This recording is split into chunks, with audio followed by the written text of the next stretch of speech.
devolved to the City Council from government. It was therefore with great surprise I read the Labour motion this month. Could it possibly be that they really wanted to hand back this extra power and responsibility that had been given to the council in the form of localised council tax benefit? Once you not turn down, send the MPs begging to take it back, the additional powers, do you think that makes it more or less likely that future powers and budgets will be devolved to the council when the government looks to roll out further devolution? What we have before us is a classic attempt by the Labour Council to forget all responsibility that comes with leadership. The localised council tax benefit scheme, which the council is about to introduce, is exactly that, the City Council's scheme. The council has the power to introduce any system they want for the council tax benefit in Birmingham. So we're all clear, the system that is introduced next April will be Birmingham Labour's system, no one else's. Steve Jobs once said, "Innovation distinguishes between a leader and a follower." Sir Albert, I am sure, would claim he's shown leadership by producing a very sterile and simple system, by going to the papers to complain how hard done by the council has been, and by asking the MPs to request the government takes back this new power. The latter is certainly not leadership, but what about the scheme itself? Does it pass the Steve Jobs test? Does it show innovation? Well, this is a surprisingly simple answer. No. This is known because officers stated at scrutiny they could not do a scheme that was more original than this, as they did not have time. So we are left with a simple and sterile scheme, lacking innovation and failing to meet the two key requirements of any future scheme: doing all you can to protect the most vulnerable and helping to make sure work pays. The key argument this council has put forward for this system is that they didn't have the time to do anything else. If this is true, we'll be seeing the same scheme up and down the country then, won't we? But of course, again, the answer is no. In Conservative-run Wandsworth, they have decided to maintain council tax benefit at current levels by covering the costs internally. In Conservative-run Croydon, Trafford, Brentwood and Labour-run Mansfield, they have decided that they will make a slower tapering of benefits, so that as people work, they lose less benefits than they would currently, therefore making work always pay more than life on benefits. This is not the only difference between Birmingham and other councils, and Paul Tilsley very adequately stated some earlier. But Labour and Sandwell also decided to do something different.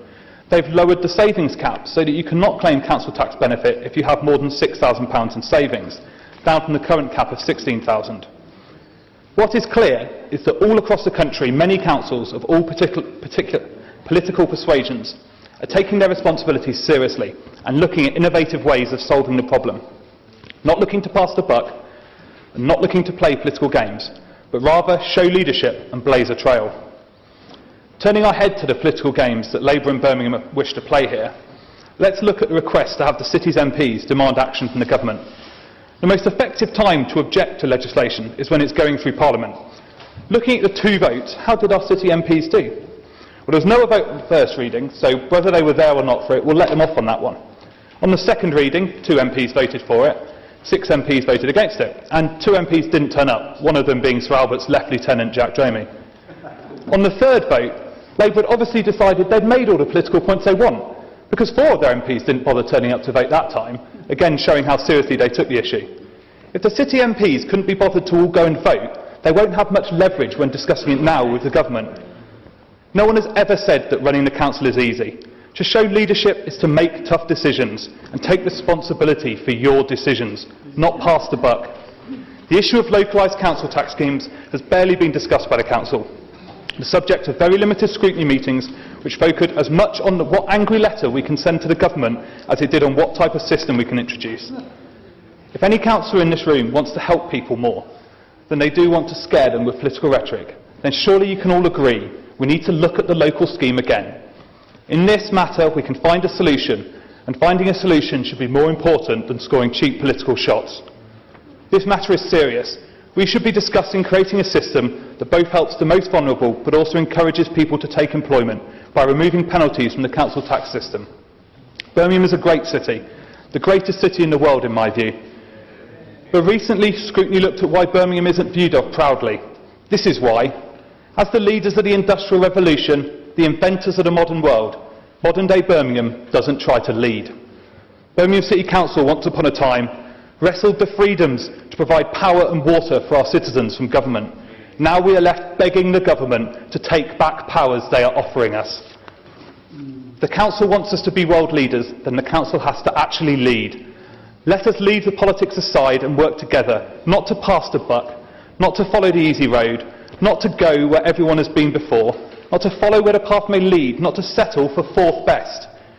Rather, let's show leadership. Let's make the tough decisions and go where there is no path, leaving behind a trail for the fairest, best council tax benefit system in the country. I move the amendment, Lord Mayor.